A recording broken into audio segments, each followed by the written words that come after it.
Are you ready to think big and act bold? Then you are in the right place. This is Innovative Entrepreneurs, a podcast that will bring you the stories, insights, and tips from some of the most successful and innovative entrepreneurs in the world.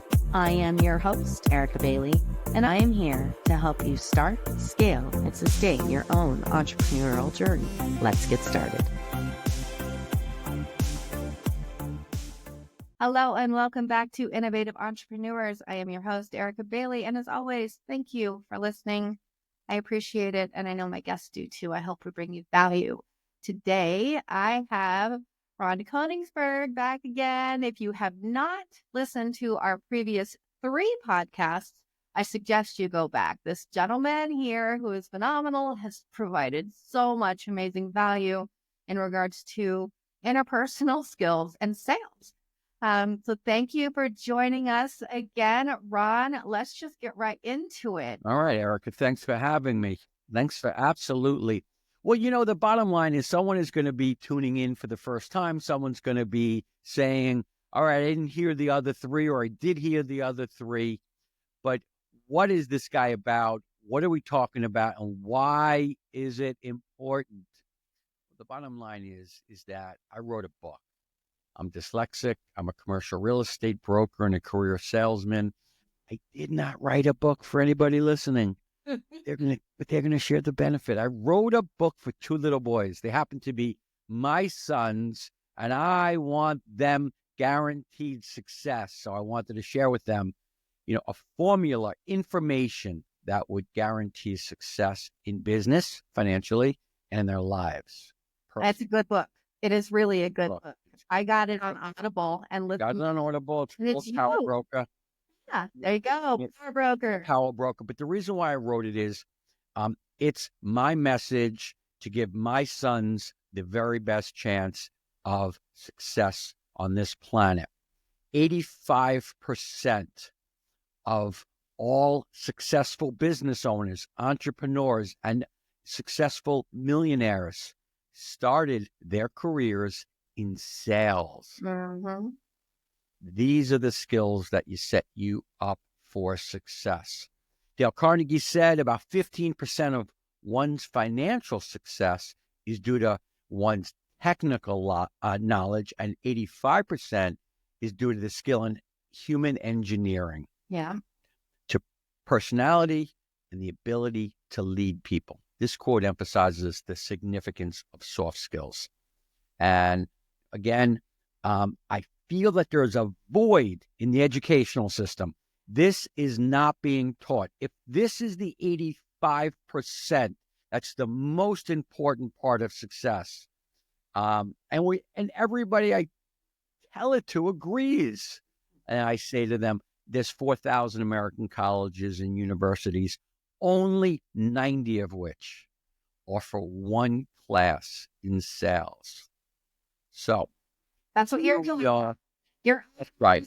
That's right. Well, the most important thing is I took, for instance, my idol, and I recently had lunch with him. So he's human now. My idol is a guy by the name of Bob Knackel, the greatest commercial real estate broker of all time. I took his reading list. I put it into AI, artificial intelligence, Chat GPT 4.0. And I said, what are the 10 most important things that he focuses on during his reading list? And it came back with interpersonal skills. So the bottom line is these are the skills. So let's talk about, as we've spoken about, we're going to start with active listening. Erica, what is active listening? When you engage when the other person is talking so that you can actually engage in the conversation and asking questions, right? I love it. Exactly. At the end of this, we're going to have some fun, because at the end of each of the chapters in Power Broker, there are questions and answers. I wanted, and I hope it works through the podcast, that people listening are saying, hey, all right, let's, okay. Active listening is fully engaging with the speaker and understanding what is said, as well as the emotions behind the words. How do you active listen? It's about putting away your distractions, not interrupting. That's hard. That's hard, especially when you're ADD like me. Focusing on the words. Mm-hmm. Let's talk about mirroring, because I think mirroring is a very unusual skill set. It's the closest thing I've ever seen to a mind meld. And all that is repeating back the last thing that I said. Repeating back the last thing that I said. What happens is the person on the other end feels heard. Quite honestly, I got it from a book that I read from the greatest negotiator of all time. It's called Never Split the Difference, and it's about being an FBI, Federal Bureau of Investigation negotiator. What's his tool? His main tool is repeating back to terrorists what they've just said so they feel heard. Really? Yeah. That's interesting. It's called Never Split the Difference. It's an amazing book, and it's paraphrasing and summarizing what someone just said. So, here's a guy that has to go save lives on the line. He feels the most important tool that can be used is mirroring, and that's repeating back what someone has just said. So the most important tool is mirroring, repeating. The most important tool, mirroring, repeating back. Exactly. It's maintaining eye contact. Active listening is follow-up questions, and it sends a powerful message that you're listening. Mm-hmm. It's about being present. That's it. Now, empathetic listening is about listening without judgment. Active listening, I think, is the most important thing.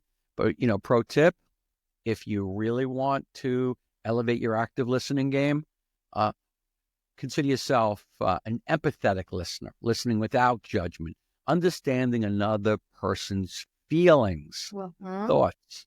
Avoid interruptions again. Use body language like nodding.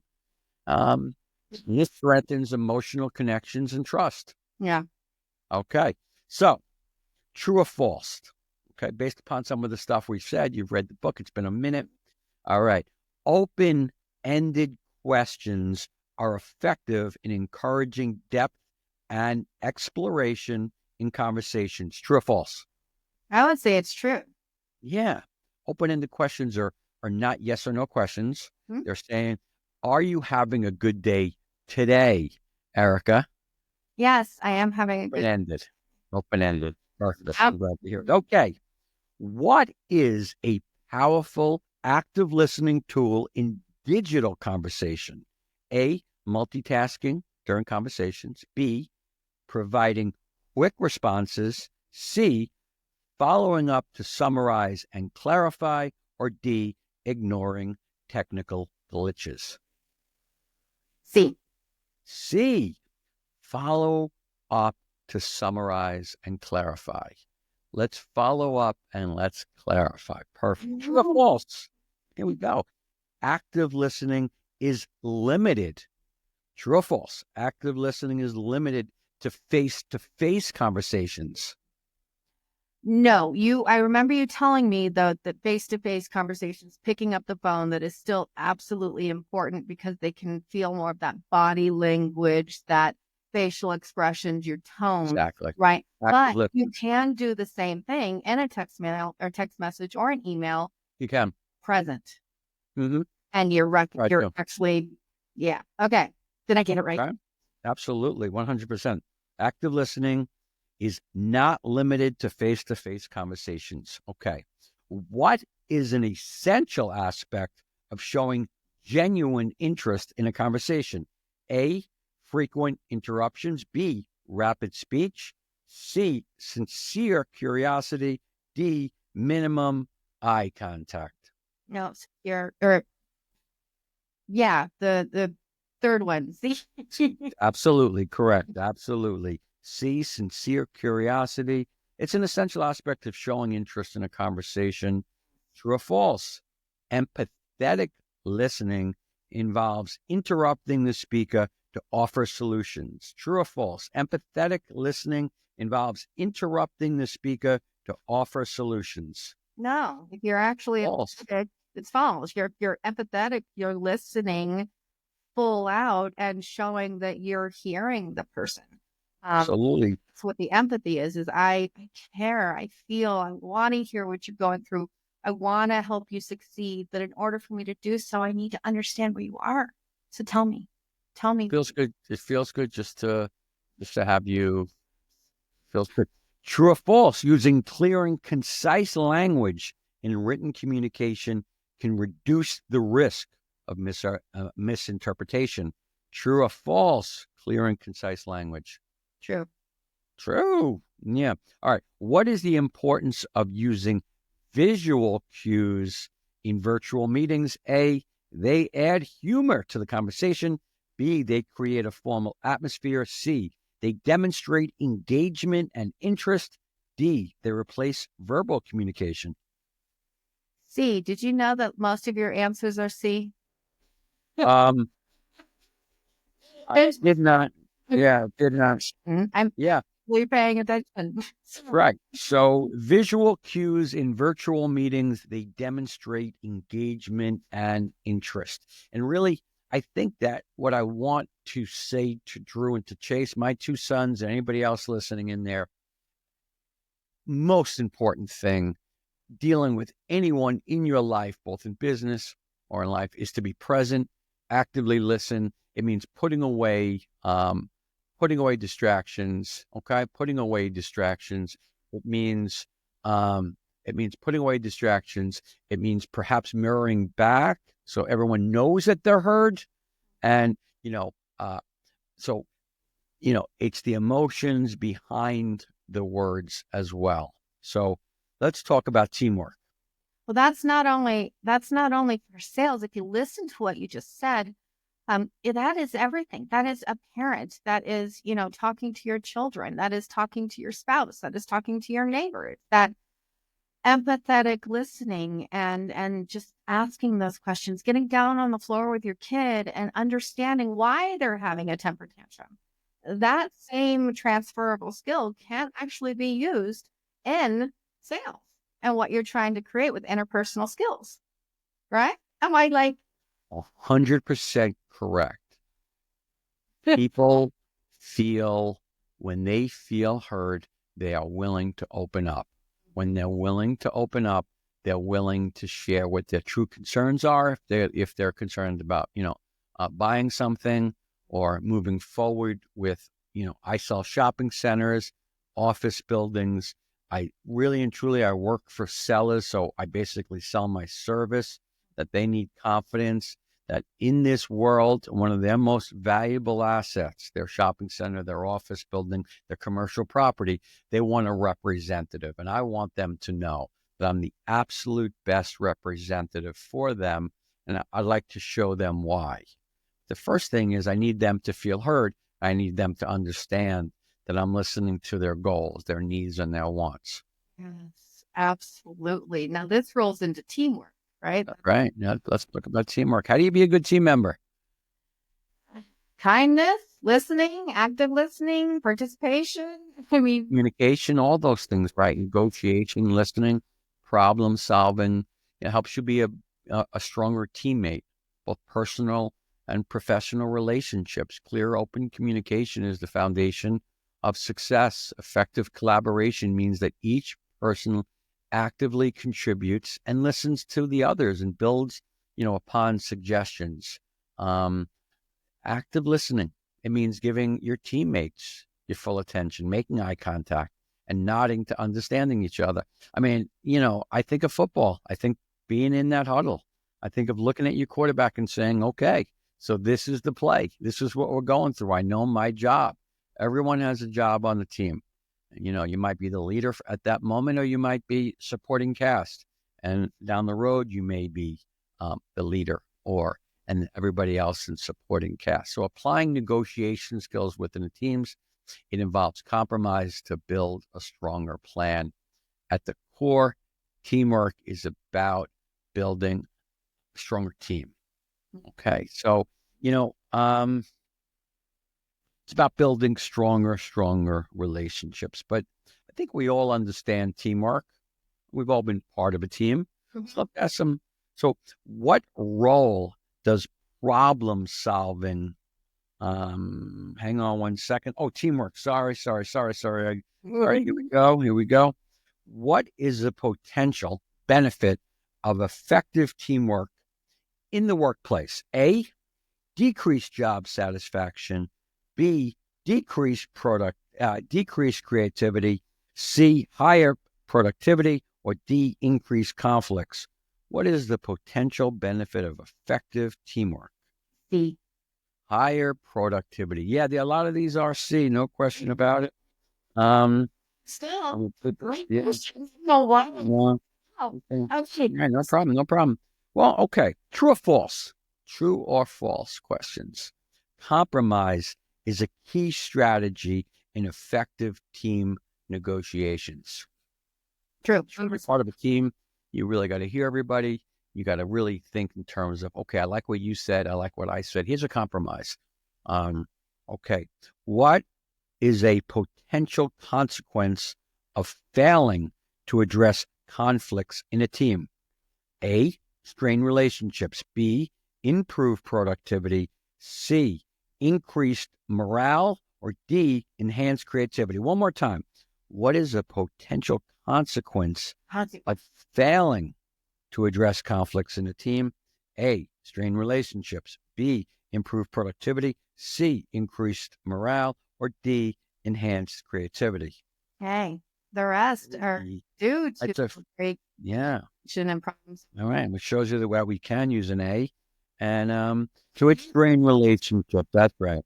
What is the potential consequence of failing to address conflicts in a team? That's strain relationships. True or false? Well, we're back at it. Effective teamwork can lead to career growth and personal fulfillment. True. True or false? Whether you're a business or entrepreneur, have a job, on a football team. A. True. A. Final answer. Correct. Okay. True or false? Collaboration is essential only in professional settings and doesn't apply to personal life. False. False. Yeah. Final answer. Correct. False. I mean, truth. You've got to use the same. It seems so simple to me. Yeah, it seems so simple, but it's not. It's not. It isn't, because it's not. Yeah. And I think our position behind us is not. I do think it's getting harder and harder as we become, more digital. Listen, we're getting away from, we speak about the science of communication, 55%, 55% body language, facial, how we communicate. We don't even really need to speak. We're communicating. Then, of course, there's tone, the tone of your voice, and only 7% is the actual message. So as we get away from face-to-face and we move toward things like text messages and emails, we're leaving 93% of the communication off the table. It's more difficult to communicate, and we do have more misunderstandings. Yeah. And you further into this in our first and second podcast episode. I do. Well, listen. Second one, we actually went through the first three topics of your book. And I that was part of that first three chapters, I believe. So important, because I think the average American under the age of 24 text messages over 128 times a day, receiving and sending. You're sending like 60 text messages and receiving 60 a day. And I don't even know where the numbers really are, but we can all agree text messaging takes up a big portion of our day and can lead to a lot of frustration and miscommunications. All right, let's try another one. True or false? True or false? Celebrating achievements as a team does not impact team morale. False. False. It doesn't. Yes. Absolutely does impact it. Absolutely does impact it. 1,000,000%. Okay. All right. So listen, we certainly have a feel and a sense of number 8, and that's teamwork. Let's talk about it. Adaptability. What is adaptability? I'm going to use the words, it's your ability to pivot. Yeah. And, Mm. and, yeah, be able to pivot. Like that's what I'm saying in my head, right? I have to adapt Yeah. my surroundings. Right. I moved from Arizona to Wyoming, right? I mean, 120, -20, that's right. Adapted. That's Tell me more. Tell me more. Yeah, it's like a chameleon. You can change the colors, and it's a chameleon. It's adaptability. When we embrace adaptability, we not only weather but emerge from change stronger and wiser. It's how we handle changes, personal relationships, and unexpected twists of fate. So it's adjusting to new technologies. That's going to change. Reimagining your career. That's going to change. It's the versatile virtue that empowers us to flourish in a world that's always changing. Adaptability is important because I can promise you one thing. Things are going to change. They're changing every day. They changed. Yeah, it's just history. Things are going to change. I just had a conversation with a gentleman before this when we were talking about workflows and systems and AI and how everything is changing based off of that. And so, yeah, it's just going to continue changing. You just got to be able to. All right, so let's you and I, and let's help the audience have a couple of quiz questions to see if we can cement the understanding. Sure. True or false?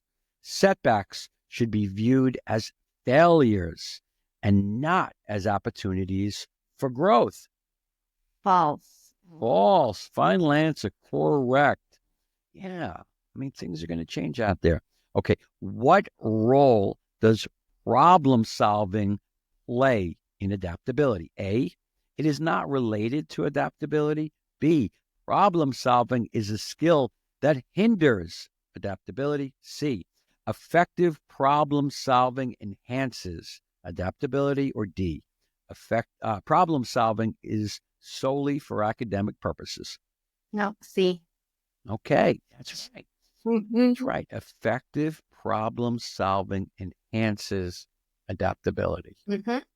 You have to be able to solve the problem to make that pivot. Like, right. It's so easy, but so many people don't know this stuff. It's amazing. Like, this was instilled in me, and you know what I mean? When we were younger, like, okay, you got to solve the problem. It just surprises me that so few people understand these. Well, adaptability is tough stuff. Yeah. It is tough stuff. It is knowing that you're comfortable doing things one way, saying, I need you to understand things are going to change, and I want you to be adaptable. I need you to be a chameleon because you're going to move from state to state. Industries are going to change. You mentioned that you're changing the way you have been conducting your business and getting a lot more success from it, trying new things, being adaptable. Okay, true or false? Adaptability can lead to increased resilience. Wait. True or false? Adaptability can lead to increased resilience. True or false? True. True. It'll make you more resilient. Mm-hmm. Okay. Embracing change is a fundamental aspect of adaptability. True. True or false? True. What is the benefit of being adaptable in everyday life? A, increased stress levels. B, stronger relationships and increased resilience. C, reduced decision-making skills. D, a preference for a fixed routine. B. B, stronger relationships and increased resilience. Correct. Oh, yeah, you're killing it. All right. Well, we got a few more, and I think that, it's fun. It solidifies what we're talking about here, and that's the reason why I put them in the book. Adaptable individuals avoid diverse perspectives in decision-making. True or false? False. False. Adaptable individuals take it on. They want to hear diverse perspectives. Mm-hmm. They want to. That's absolutely. And what does adaptability? Can I add? Sure, absolutely. That's what it's here for. With you, we met with a new lead, right? And he had this plan of doing things, becoming an influencer and then selling his product. And I was sitting next to him and I'm like, okay. And this guy has a personality and a mouth that I had to meet with, right? Because that's just, Mm-hmm. and I said, what the F are you doing, boy? This is Mm-hmm. not the way to do it. And he looked at me, he goes, that's why I hired you, because you're not a yes person, because you're Right. willing to give me a different perspective so that we Right. can break and come up with the best idea. And So so it feels. it felt amazing to hear that. You know what I mean? Somebody is Mhm. challenging me for being me, saying, hey, come on, we can do this better. I can't build cars. You'd have to teach me to build cars, Boyd, but Right. I am able to do this. And so it felt so good. And now I know without question that I can lift this guy's business up through my efforts because we're on this Okay. page, because we've adapted his original plan to what is going to bring more value. Ultimately, he needs the money in, then he becomes the influencer, then that'll bring more money in. But immediate mailbox money is the direction we needed to go. So, today, Nice. it was great. It was a great feeling. So I was thinking of you. Mm-hmm. Cool. Cool. Let me see if I have more questions. Oh no, I don't have questions for 10. Okay. 10 is really just the bottom line is we've identified 9 skills. We've identified 9 skills, and 10 is, putting it all together. It's using your interpersonal skills will help you lead a happier, more fulfilled life. Let's talk about these skill sets. Let's talk about why they're important. Let's talk about positive thinking, and let's talk about also public speaking a little bit, because I think it's a very, very important skill that helps confidence, and there is a built-in problem with public speaking that you have to overcome. But knowing it's there, I think really helps people. And that's claustrophobia, and that's the fear of public speaking.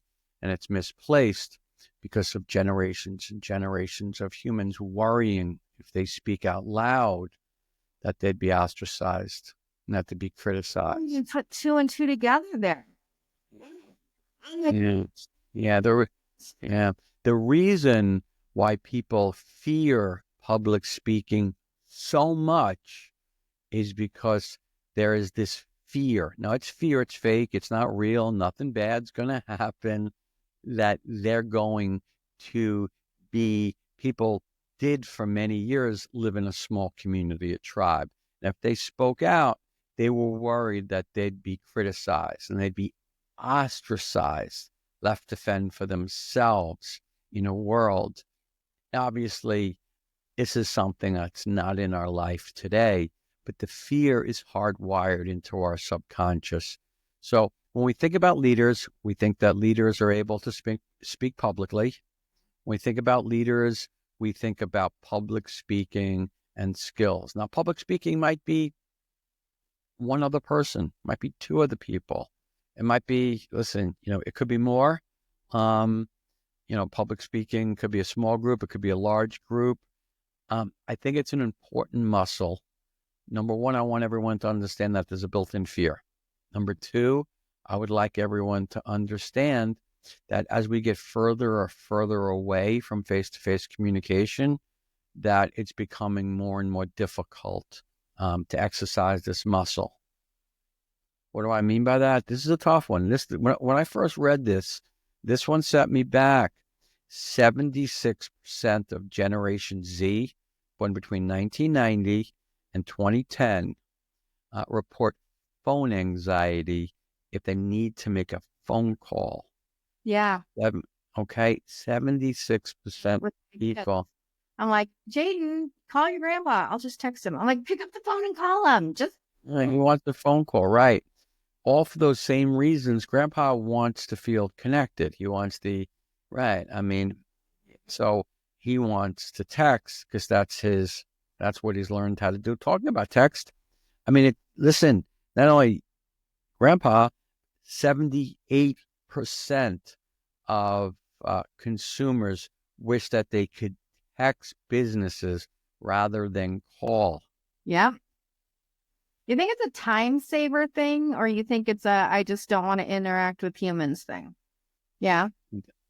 Yeah, I think it's I don't want to interact with humans thing. I know women in my life that will not pick up the phone to make a reservation.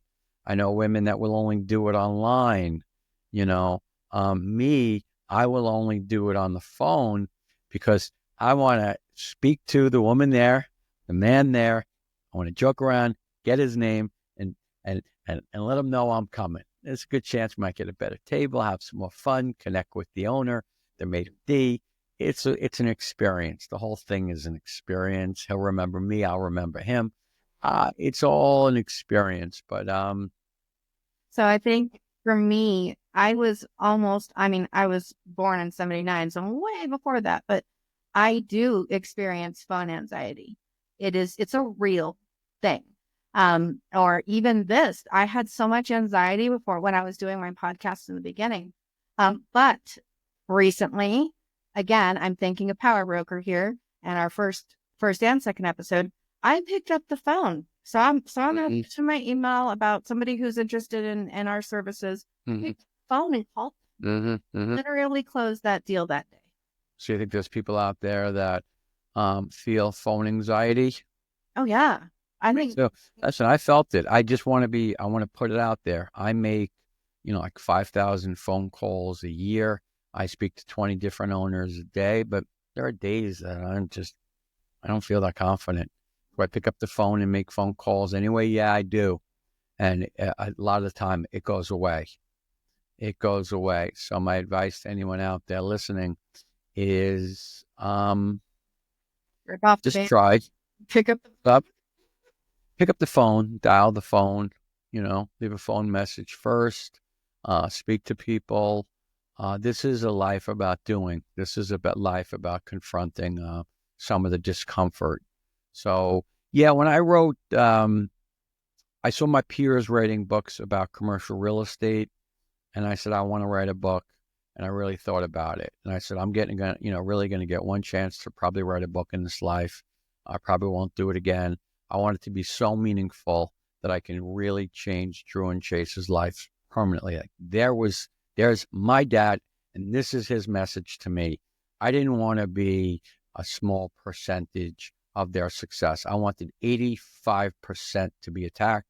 I wanted to give them a leg up. And anyone listening, I encourage you to go read Power Broker, How I Built Myself, how I how to be successful in business and in life.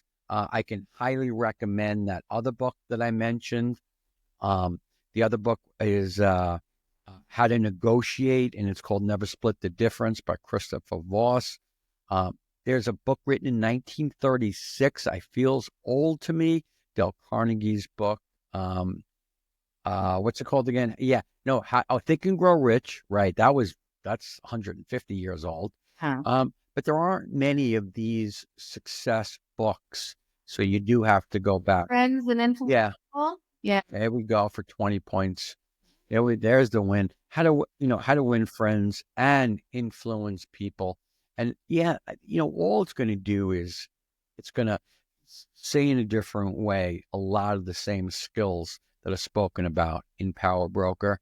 I really wanted this book to be very 2024, meaning I wanted you to understand that technology is a great tool. However, interpersonal skills are 85% of your success. Yes. And it really does. I mean, I truly enjoyed the book. I listened to it. I was driving down to Utah and I was listening to the audio version, and I actually have listened to it a few times since then. And we've had a podcast. So for me, it brings a lot of value because you're opening my eyes to a skill set that we are losing way too rapidly. And I have actually utilized some of these tools that you have taught on my podcast and in your book, which has resulted in success. Every single time so far that I have taken your suggestion or that I've messaged you and say, what do I do here, Ron? Yeah. I have been successful in every single one of those. Probably let's talk about you do. Well, okay, let's talk about a skill set. Let's have some fun with one skill set before we leave.